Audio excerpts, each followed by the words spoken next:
welcome back. If you are not, my name is Brittany and this is the Almost Homesteader. So I have had a couple of people in real life actually ask about making kombucha. I have friends that I've shared some starter liquid with that have asked about how we get started on it. So I'm going to go ahead and make a video for them, and then I'm going to put it on my channel also, so anybody who is starting with kombucha can get an idea on how to get started. So this is very impromptu. This is very informal. You'll probably hear children coming in and out. It's just, this is my life. This is how I have to do this. So I have some tea. So water, well at this point, water that I have boiled. I don't really measure it out. We're gonna do like a concentrate, and so I have, this is I think a half gallon. So I fill it to about like halfway, maybe a little bit under, because I'm gonna do a concentrate on this tea. So it probably is about maybe 3-4 cups or so of water. I don't measure it out. I just put water in there. I make tea all the time, so it's just kind of how I do it. And then I use plain Jane tea, just regular tea. This is the tea we drink as just whenever we have tea. And these are the family bags. So I know other people have different stuff that they like. I'll go ahead and start my timer over here. I do 3 of these family size bags. I will insert a graphic right here that shows the ratios for regular tea size bags and also loose leaf tea. If you're doing that, if you want to just keep it simple and you have family size bags, I just use 3 bags. I am making a gallon of kombucha. And so I've got 3 family size tea bags in here and with the water, and I let mine steep for about 15 minutes. I like my tea a little bit stronger. And so you just follow the directions on the back. I think the back says like 5 minutes. I do 15. That's just me. And that's where we're gonna start right here. All right, so my tea has been steeping for 15 minutes. So I'm gonna go ahead and remove the tea bags. Ooh, nice and hot.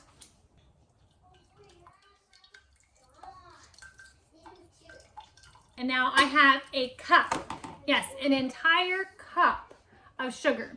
And I just use regular cheap sugar, okay? So you can use like the good sugar. I thought I was actually out of just my cheap sugar, but the kombucha is gonna eat all of this. This is just food for the kombucha. It needs sugar in order to ferment. And so you can use the expensive sugar if you want to, but in my opinion, it really doesn't matter.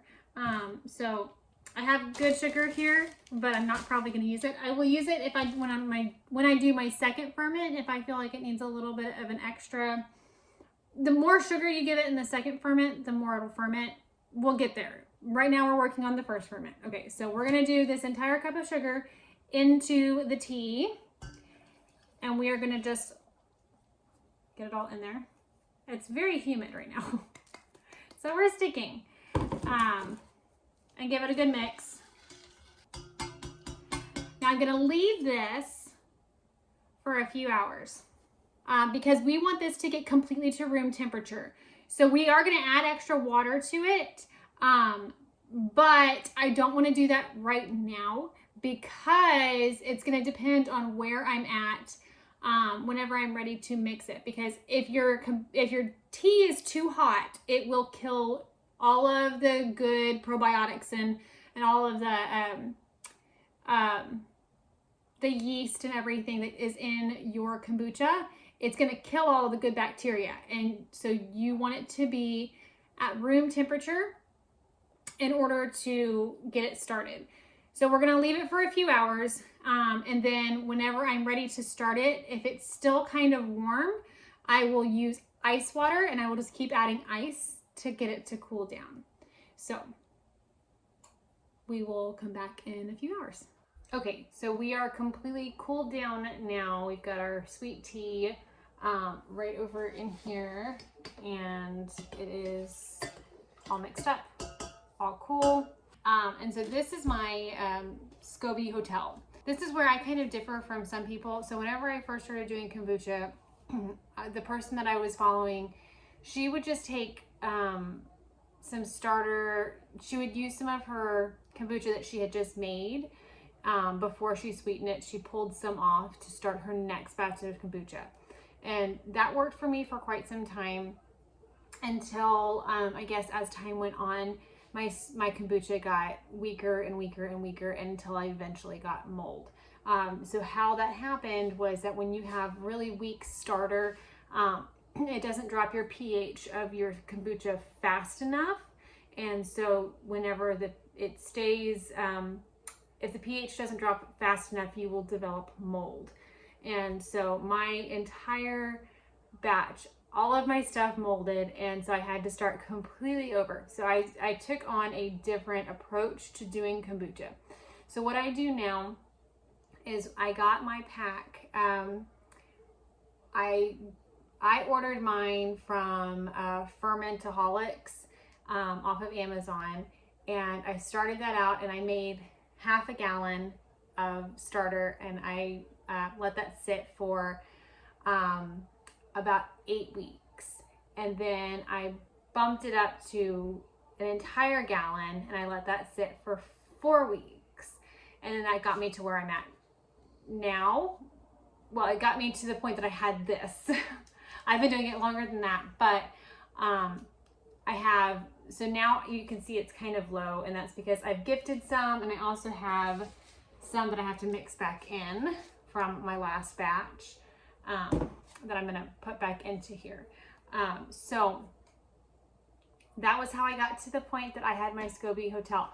That is how I advise people to start, is that if you are given starter, if you want to have 2 cups of starter for your gallon sized jar. So you're not gonna use a gallon of sweet tea, you're gonna use 10 to 12 cups of tea for 2 cups of starter in a gallon sized jar. I've got some fruit flies. Go away. I would always advise to start with building your Scoby hotel first, because what you're going to do is you're going to pull your 2 cups to make your kombucha from your Scoby hotel.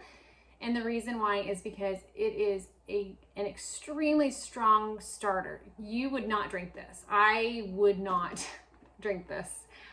It is extremely strong. It's been sitting for a couple of months, and so it is a very strong liquid.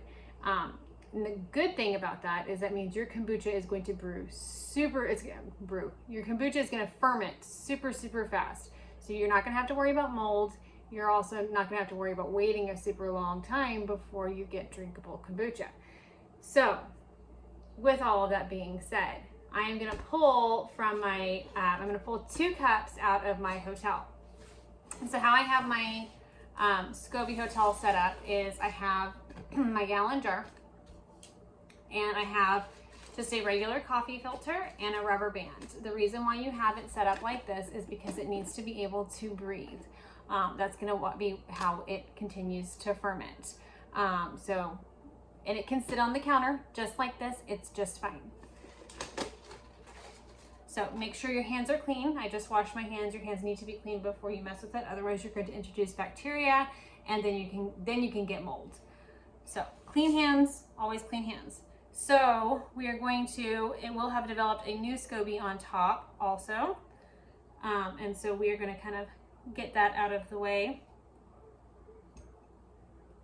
so that I can give it a stir to pull some starter out of. And I'm going to cover it back up. Okay, so now I have my 2 cups of starter, and I'm going to set that over here to the side, and I'm going to cover it to make sure nothing gets into it. So I've got a clean kitchen towel that I am just covering that up with, so that way it doesn't get messed with. Okay, so at this point what I would do, I don't have any kombucha that I'm moving over right now. I always, which I will get to whenever I do my second ferment, but whenever I make kombucha, I will take off 2 cups and I will mix it in to my hotel. I'm not going to use it to make kombucha. I'm going to pull 2 cups off of my finished kombucha to put into my hotel to refill the stuff that I just took off. Okay, so I have another gallon jar. This is just, I use just the pickle jars because we eat pickles. And so I have like 3 gallon sized pickle jars, and I will use these for making my kombucha. So we are going to, it's really, really simple. Forgot a step. Okay. First of all, guys, it's super late.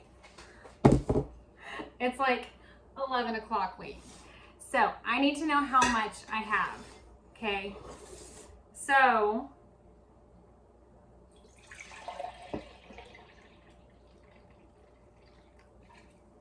I was pretty close on when I said how much to use on a liquid. So I have 4 cups.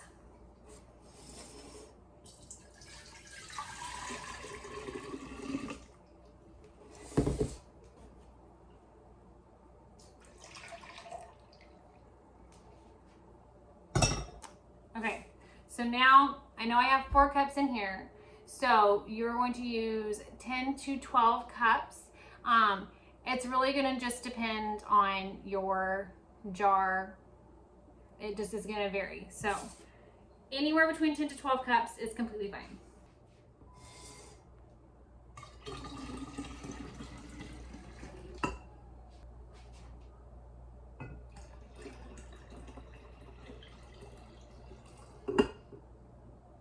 Okay, so it was like 11-ish cups. Okay, so I'm gonna give that a stir. One thing I did not get out that I'm gonna need to go back and do is grab a Scoby.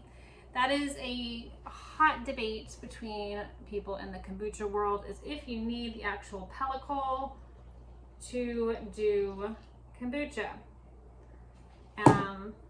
And I think it's helpful. I've talked to a bunch of people and they have always said, I've heard a lot of people say that it's just better.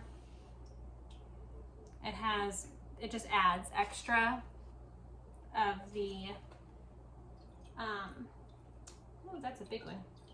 So let me show you what the pellicle looks like. They can look kind of all kinds of funny. This one has 2 stuck together, actually. And so you can see it like separates out and you can pull them apart. And these do eventually go bad when it starts getting kind of hard and less translucent. I think I have one that's like borderline. See how this one's getting a little darker and kind of, it's a little rubbery. It's a little rubbery. It's not as smooth as the other ones. So this one's kind of like on its last leg. I'm gonna use it anyway because it's fine. Might as well get the last bit of use out of it. All right.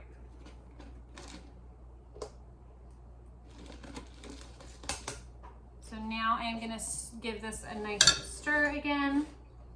So now I'm gonna get a clean coffee filter, and actually this is the time that I normally start to change out my coffee filters. Whenever I make a new batch of kombucha, cabinet's open, it's bothering me. When I make a new batch of kombucha, it's typically when I'll get a new coffee filter for all of my batches that I opened. It just keeps everything nice and sanitary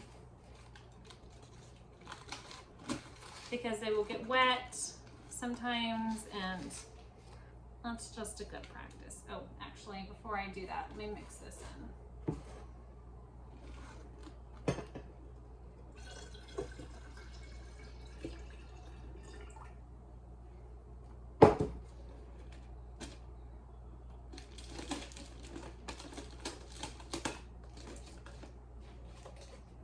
Okay, so you can see the color difference. See, this one is a little bit lighter because it's nice and fermented. This has more tea, and so clearly it's just tea with a little bit of kombucha mixed in. So this is gonna sit on the shelf until it has fermented. And that's gonna depend on you. It's gonna depend on what you like. I would say anywhere between 7 to 10 days. If you like your kombucha a little bit sweeter, and you don't want to add a bunch of sweeteners to it, you can pull it earlier. You can start tasting it because you're going to taste it to be able to tell when to pull it. You can start tasting it around day 5 or 6. If you like a little bit more acidic, tart flavors, then you can you can start tasting it around like 7 days, and then maybe you'll pull it around day 10. I normally pull mine about 7 days in, 7 to 8 days, because I know that when I add my flavorings, it's going to sweeten it up a lot. And so I like it to be kind of on the tart side, to where I wouldn't really want to drink it the way that it is. And so sometimes I go as far as 9 or 10 days. If I'm going to do like a really sweet flavoring that I'm going to add to it, then I will go closer to 10 days. And so it's going to really vary based off of what you like. You want to keep it somewhere that's dark-ish. I mean, it doesn't have to be really dark. It just needs to be somewhere it's not going to get bumped, somewhere it's not going to get messed with. I wouldn't keep it in direct sunlight, but you can keep it, like I keep it up on the counter over there, and it's fine. And somewhere it's not going to get moved a ton. Ideally somewhere that is on the warmer side. The warmer it is, the faster it'll ferment. Some people say that it needs to be above a certain temperature. If your starter is strong enough, you don't have to worry about it too bad. You don't want to refrigerate it. You don't ever want to put a lid on it.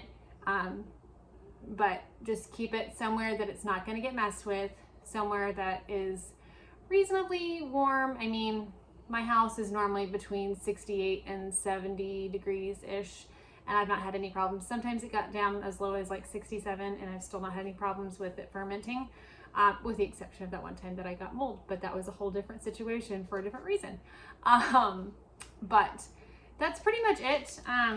So this guy is going to go on the go up on the counter over there until next week, and then I will come back and I will show you how we sweeten it.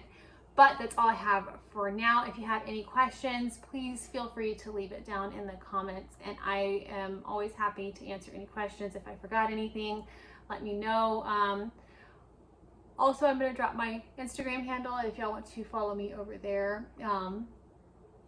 So yeah, I hope this was a helpful video, and that y'all have a good time making some kombucha. We love kombucha. Even my kids love kombucha. They actually get sad when we run out. So with all of that being said, I will see y'all in the next one. Bye guys.